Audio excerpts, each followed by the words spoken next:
सबा, जी। अगर आप मुझे शर्ट इस्त्री कर देंगे ना, मैं आपको 500 रुपए दूंगा। अभी लाई।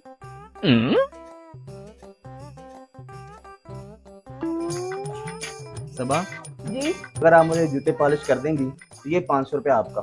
सच्ची? हाँ जी। अभी करके लाई। वाह क्या जिंदगी है मेरी, दिन में 1000 रुपए की दिहाड़ी लग गई। पैसा ही पैसा होगा। सबा, जी। बात सुनो। जी। मेरे ना बाजू में बहुत दर्द है, अगर आप दबा दोगी ना ये 1000 रुपए आपका। है ठीक है मैं जी। राम मिला आपको? हाँ जी, बहुत ज्यादा। जी मम्मा का फोन।